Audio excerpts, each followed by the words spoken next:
दीन मजहब पर कभी भी एक आंच भी बर्दाश्त नहीं। पर्चा उसको दिया है रजब भट्टी को, ये हमने दिया दीन मजहब पर ना। अच्छा, ये भट्टी बोल के तो आप पर्सनल हो रहे हैं ना, वो तो भट्ट है ना, नाम तो भट्टी है उसका। आप नहीं, बिल्कुल भट्ट है। बिल्कुल आप चेक करें ना। वो रजब भट्ट को ये ऑफर क्यों नहीं दिया आपने रजब भट्ट को कि क्यों वीडियोस डिलीट कर लो, नहीं तो मैं केस करूंगा? आपने तो केस किया तो तब जाके उसको पता चला। देख रजब भट्ट की आप सबके लिए लचक है, रजब के लिए क्यों नहीं है?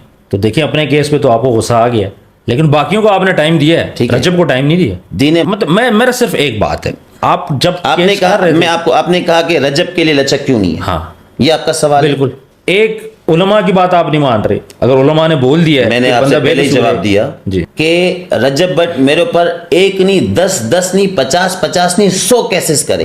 कोर्ट में तो इमरान खान भी पेश हुआ था, ऐसे ही कोर्ट में तो वजीर आजम जब गिलानी था वो भी पेश हुआ था। ऐसे ही मजहब का मामला है, ऑलरेडी और भी मामला उसके मजहब के चल रहे हैं। इस बेस पे कोई बंदा अगर कोई हरकत करता है तो उसकी लाइफ की कौन रिस्पॉन्सिबल है? मैं कहूं कि मैं अपने एक पर्सनल गार्ड रजब भट्ट को दूंगा 10 के भाई ये सिक्योरिटी करेंगे, तो ये मेरी जिम्मेदारी नहीं है। ठीक तो है, मैं कोशिश करूंगा कि उसकी बेल डिसमिस करवा के। ओके। आप क्या चाहते हैं, उसको जेल हो जाए? यानी आप चाहते हैं कि 10 साल वो अंदर जाए, मतलब आप कोशिश ये करेंगे मेरी बिल्कुल ये कोशिश होगी 10 साल के लिए। बिल्कुल। लेकिन दूसरी साइड पे कुछ और लोगों ने भी वीडियोस लगाई, आपने उनको वार्निंग दी, उन्होंने रिमूव की, करवा दिया था। मुकदमे कैंसिल भी होते हैं ना, ठीक है, मुकदमा आप दर्ज विड्रॉ भी तो करवाए, कर सकते हैं। तो अब आ जाए ना, कोर्ट में पेश हो जाए ना। क्यों नहीं कोर्ट में पेश हो रहा? कोर्ट का भगोड़ा कौन है? बाकियों को आपने चांस दिया, बाकियों के लिए उलमा भी सामने नहीं आए, बाकियों ने फतवा भी नहीं लिया, बाकियों ने माफी भी नहीं मांगी। उलमा मेरे लिए बालातर है। मैं आपको जी। उस वीडियो में मैंने कहा कि ये देखें मैंने मुकदमा दर्ज करवाया रजब भट्ट के खिलाफ, लाखों की तादाद में। बहुत अच्छा आप काम जाके किया। सर्च करें, अब आपको बहुत वीडियो अच्छा नहीं काम। मिलेगी। नहीं मुझे पता है, बहुत अच्छा आप काम अभी किया आपने। जाएं, नहीं इस मिलेगी। मुकदमे की वजह से जो नहीं मैंने एडवोकेट रियाज अली सोलंकी ने एक मुकदमा दर्ज करवाया था 295A का, सबक आमोज इसको केफर किरदार तक पहुंचाने के लिए रजब भट्ट को, तो उसके बाद आज लाखों वीडियोस डिलीट हुई। आप सर्च करके बताएं मुझे कोई वीडियो मौजूद है? केस खत्म करते हैं वो कोर्ट में आ जाता है, आप बोलते हैं मैं इसको जितना मैं जोर लगेगा आप लगाएंगे। मैंने आपसे कहा कोर्ट आ जाए, हाँ। ठीक है, कोर्ट आने के बाद लाजमी कोर्ट आएगा तो आमने सामने मुलाकात होगी, ठीक है। आपने सॉफ्ट कॉर्नर दिया कि किसी तरीके से मसले का हल निकालो, बिल्कुल ऐसे। तो मसले का हल कैसे निकलता है? जब बैठेंगे सारे उलमा एक चीज एक्सेप्ट कर लेते हैं तो उसके बाद फिर आपका FIR कराना बनता है। मेरे बच्चे भी कुर्बान है इस्लाम और इस्लाम के दीन पर। जिस दिन मैं मुकदमा दर्ज करवाने जा रहा था तो उस दिन मेरी वालदा ICU में मौजूद थी। अच्छा, अब जाके जब उसको फेम मिला है तो सारे एक्शन ले रहे हैं। आप कह रहे हैं कि माँ बहन की गाली दे, ऐसी कोई वीडियो आपके पास एविडेंस है, सबूत है? 1.5 साल पुरानी वीडियो क्यों उठाई है? तब वो मशहूर नहीं था रजब। ना दुश्मनी है, ना वो मुझे जानता है, ना मैं उसको जानता हूं। मैं सिर्फ जानता हूं दीन मजहब को। अदरवाइज ये सिंध में होता अभी तक गिरफ्तार होता।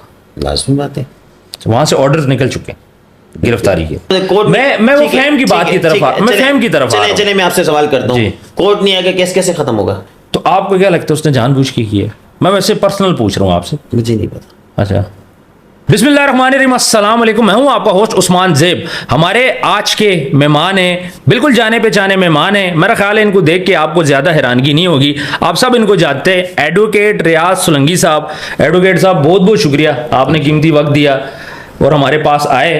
आप कराची से ट्रेवल कर रहे हैं और मेरा ख्याल है सुबह के 4 बज रहे हैं जब हम लोग ये कर रहे हैं शो। अच्छा, मुझे ये बताइएगा, सबसे पहले मुझे ये बताएं आपने रजब भट्ट पे केस क्यों किया? वालेकुम सलाम। रजब भट्ट पे केस करने का मकसद सिर्फ ये है कि लास्ट टाइम मैं गया था हैदरी मार्केट, वहाँ पे शॉपिंग वगैरह कर रहा था, मेरे साथ मेरे दोस्त भी मौजूद थे, ठीक है। हालांकि जब वो वीडियो मेरे सामने आई तो उससे पहले मैं रजब भट्ट को नहीं जानता था। अच्छा, ठीक है। ना कभी रजब भट्ट को मैंने कभी देखा है, ना मैं ब्लॉगर्स वगैरह को देखता हूँ, ना यूट्यूब पे इस किस्म की मैं हरकतें देख रहा होता हूँ। मेरे सामने एक वीडियो आई, वीडियो आने के बाद मैं देख रहा हूँ कि एक शख्स जहाँ नमाज पे खड़े होकर जो कि नमाज की बेहुरमती कर रहा है, ठीक है। और नमाज की बेहुरमती करने के बाद पीछे एक म्यूजिक आता है, फिर साउंड आता है, फिर पूछा जाता है कि सबा जान कौन है, ठीक है। ये चीजें देखी तो बड़ा अफसोस हुआ, दुख हुआ, ठीक है, कि यार हमारे लिए सबसे पहले हमारा मजहब ऐसे ही दीन इस्लाम, बिल्कुल ऐसे।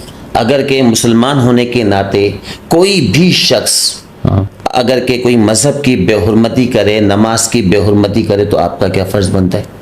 उस चीज को रोकना बनता है। रोकना बनता है। ऐसे ही। इसी तरीके से बीइंग एज अ मुस्लिम, एक मुसलमान होने के नाते उसी वक्त मुझे अफसोस हुआ, दुख हुआ और गुस्सा भी आया। ठीक है। उसके बाद मैं गया हैदरी मार्केट में। हैदरी मार्केट में जाके मैंने एसएचओ से मेरी मुलाकात हुई। ठीक है। मुलाकात होने के बाद एसएचओ से मैंने कहा कि ये मुकदमा दर्ज करवाने अभी के अभी मुझे। ठीक है। तो एसएचओ ने जब कहा कि एप्लीकेशन आप दें मुझे, ठीक है। एप्लीकेशन दी। एप्लीकेशन देने के बाद एसएचओ ने कहा कि इसके लिए मुझे अप्रूवल लेनी पड़ेगी। ठीक है। और अप्रूवल मुझे किससे? एसएसपी से लेनी पड़ेगी। मैंने कहा आप मुझे बताएं कौन से कानून में लिखा हुआ है कि आप एसएचओ हैं, स्टेशन हाउस ऑफिसर हैं, आपकी जिम्मेदारी ये 154 की स्टेटमेंट रिकॉर्ड करना। आप एसएचओ होने के बावजूद आप एसएसपी से परमिशन लेंगे? आप एक काम करें, मेरी एप्लीकेशन रिसीव करें, मैं जानूं और मेरा काम जानूं। ठीक है। देन मैं क्या करता हूं, उसके बाद मैं एप्लीकेशन ले जाकर कोर्ट में केस दायर करता हूं 22A का। ठीक है। 22A का केस दायर करने के बाद उसके बाद जो मेरे पास एविडेंस होते हैं, ठीक है, वो सारे एविडेंस कलेक्ट करता हूं। ठीक है। वीडियोस वगैरह। ठीक है। वीडियोस के बाद वो यूएसबी, वो चीज़ें जाके मैं कोर्ट में जमा करवाता हूँ। ठीक है। जमा करवाने के बाद कोर्ट से नोटिस होते हैं। नोटिस होते हैं फरीकैन को, एसएसपी ठीक है। कंप्लेंट सेल, ठीक है। एसएचओ एंड रजब भट्ट, ठीक है। इनको नोटिस होते हैं। ठीक है। अगर के एक शख्स जो हमारे मजहब की, हमारे नमाज की बेहुरमती करेगा, वो खुद मुसलमान है, ठीक है। तो आप ये बताएं कि पूरी दुनिया के जो नॉन मुस्लिम हैं उनके पास क्या मैसेज जाएगा? बुरा मैसेज आएगा कि यार एक खुद मुसलमान होने के नाते वो अपने मजहब का, अपने दीन का खुद मजाक बना रहे हैं, तो वो लोग कितना हंसेंगे। बिल्कुल ऐसे। उसके बाद चलें, ये तो रजब भट्ट था, रजब भट्ट ने ये हरकत की। अब इसके फॉलोअर्स हजारों में हैं, लाखों में हैं या करोड़ों में, हमें नहीं पता। ठीक है। आप ये वीडियो बनाने के बाद आपकी ये वीडियो वायरल होती है। वायरल होने के बाद आप ये बताएं कि आपकी वीडियो को देखकर कितने लोगों ने वीडियोस बनाई होगी। हाँ। इसीलिए वीडियोस बनाई होगी ना कि यार रजब भट्ट का कोई कुछ नहीं कर सकता, तो हमारा क्या होगा। ठीक है। उसके बाद जब कोर्ट में सारे एविडेंस देते हैं, कोर्ट उन चीजों को देखता है, सुनता है। मैं खुद जाके अपना बयान देता हूं थाने में। ठीक है। और थाने में इंक्वायरी ऑफिसर मुकर्रर किया जाता है, ठीक है। एविडेंस वगैरह के लिए। ठीक है। उसके बाद वहां पर जाके मेरे सामने रजब भट्ट को कॉल की जाती है। हाँ। इंक्वायरी ऑफिसर रजब भट्ट को कॉल करता है उसके पर्सनल नंबर पर कि मैं हैदरी से बात कर रहा हूँ मोहम्मद इस्माइल, सब इंस्पेक्टर। ठीक है। आपके खिलाफ एक 22A लगी है, आप अपना आके मौक़िफ़ दें। तो आगे से जवाब आता है मैं रजब भट्ट नहीं हूँ। अच्छा। और वो लाइन काट देते हैं। अच्छा। उसके बाद फर्दर जो एविडेंस कोर्ट में जाते हैं, ऑनरेबल कोर्ट सारी चीज़ें देखती हैं। ठीक है। देखने के बाद एविडेंस वगैरह सारी चीज़ें देखने के बाद उसके बाद कोर्ट एक ऑर्डर देती है। ठीक है। ऑर्डर देने के बाद फिर जाके मैं 154 का एक मुकदमा दर्ज करवाता हूँ, 295A का। ठीक है। तो मेरी जिम्मेदारी एक मुसलमान होने के नाते सबसे पहले ये बनती है कि अगर के कोई भी शख्स हाँ। इस्लाम, नमाज या हमारे दीन मजहब की बेहुरमती करेगा, तो लाजमी बात है, मेरा फ़र्ज़ है उस पर मुकदमा करना। जब मैंने उस पर यह मुकदमा हुआ, उसके बाद न्यूज़ वालों ने मुझसे कांटेक्ट किया, काफ़ी सारे चैनल्स ने मुझसे कांटेक्ट किया।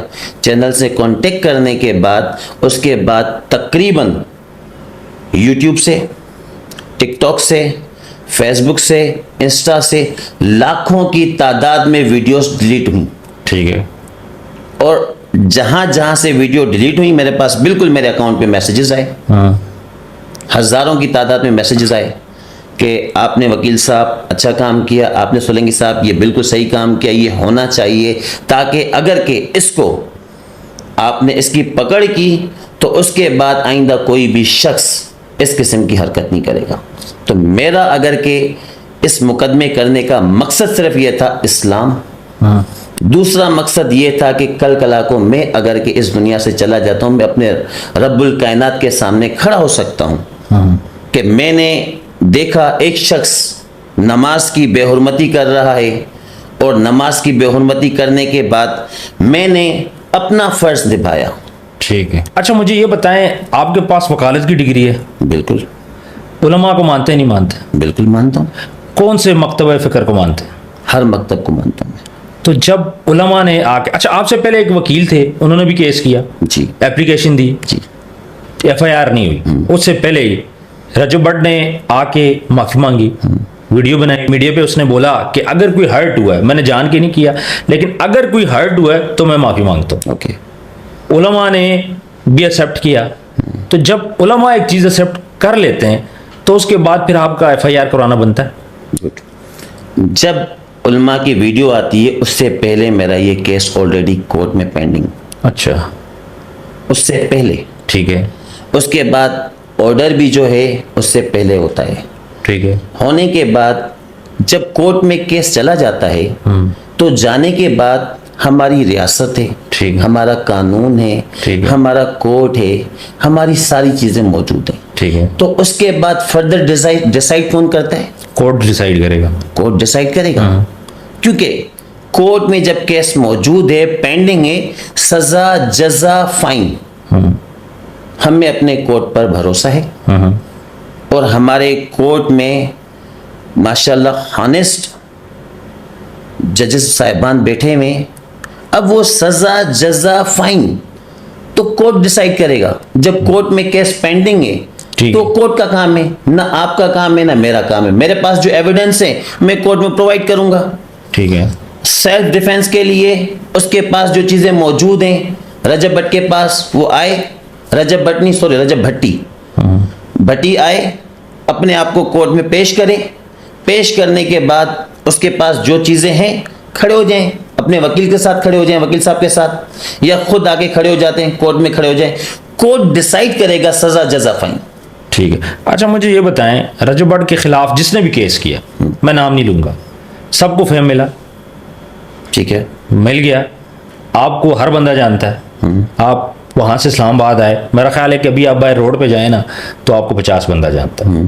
ठीक है, तो फेम तो मिल गया आपको, क्या मकसद सिर्फ फेम ही था? नहीं, मैंने PS 128 से MP के इलेक्शन कंटेस्ट किए, ठीक है, हालिया इलेक्शन पे। ठीक है, ठीक है, मैं कराची में सोशल वर्कर हूँ, ठीक है, मैं कराची में एक NGO चला रहा हूँ, ठीक है, सिंध वेलफेयर ट्रस्ट के नाम से एक है। ओल्ड एज होम चला रहा हूँ मैं। ठीक है, मुझे फेम हासिल करने की ज़रूरत नहीं है। ठीक है, ये केस किया गया इस्लाम पर, ठीक है, और इस्लाम पर ये जो केस किया है तो इसमें मेरी जान भी कुर्बान है इस्लाम पर, मेरे बच्चे भी कुर्बान है इस्लाम और इस्लाम के दीन पर। ठीक है। मुझे फेम हासिल करने की ज़रूरत नहीं है। अच्छा कुछ लोग ये बात बोलते हैं कि आपने पैसों के लिए किया। ठीक है, मेरा सवाल है तमाम सुनने वालों से, ठीक है, अगर के कोई शख्स, आप लोगों को मुझे बिल्कुल ऑफर हुई, 5 करोड़ की ऑफर हुई, अच्छा, बिल्कुल मेरे पास कॉल आई, ठीक है, 5 करोड़ की ऑफर हुई ठीक कि है। 5 करोड़ लें, केस वापस ले लें। ठीक है, उसको जवाब मेरा था, अगर के आपको कोई पैसे दे और आपसे कहे कि आप दीन मजहब से हट जाएं, नऊज़ बिल्ला, आपसे कहे कि आप अपना मजहब छोड़ दें, नऊज़ बिल्ला, तो आप पैसे लेंगे या मजहब लेंगे? तो उसने कहा मैं मजहब। तो मैंने कहा आप मुझे 5 करोड़ की ऑफर दे रहे हैं, तो आप क्या समझते हैं कि मैं ये हरकत करूंगा? मैंने कहा इस पे मेरी जान कुर्बान। मेरे पास थ्रेट की कॉल आई, ठीक है, ठीक है, मेरे पास हर किस्म की कॉल्स आई। मेरे पास एक पंजाब के MP है सिटिंग, उनकी कॉल आई, सिंध के मिनिस्टर की कॉल आई, पंजाब के सेक्रेटरी की कॉल आई। इसके अलावा मेरे पास काफ़ी, ये कहूँगा कि इस लेवल की आउट ऑफ कंट्रीज से कॉल आई, थ्रेट की कॉल्स आई। मेरा जवाब सिर्फ एक था कि अब जो कोर्ट डिसाइड करेगा वही होगा। मेरा भरोसा कोर्ट पर है, और मैंने अगर कि ये केस किया है, ना पैसों के लिए किया है, ना फेम के लिए किया है। वकील को फेम की ज़रूरत नहीं है, क्योंकि वकील वैसे ही लोगों की खिदमत करने के लिए खड़ा होता है, और उसका मकसद ये है सबसे पहले आइन की पासदारी, कानून की पासदारी और कानून का बोलबाला। अच्छा, आपकी देखा देखी कुछ और वकलाना भी केस किए, उनके केस अप्रूव नहीं हुए, आपका केस क्यों अप्रूव हुआ है? देखिए, मेरे पास जो एविडेंस थे, ठीक है, जब मैं कोर्ट में पेश हुआ और मेरे साथ मेरी टीम भी मौजूद थी, ठीक है, मैंने जज साहब को सारे एविडेंस दिए। एविडेंस देने के बाद एक चीज़ मैंने और भी कही कि अगर कि इस शख्स को कोर्ट की तरफ से सजा नहीं हुई या इसके खिलाफ मुकदमा दर्ज नहीं हुआ तो हर दिन एक नया शख्स उठेगा।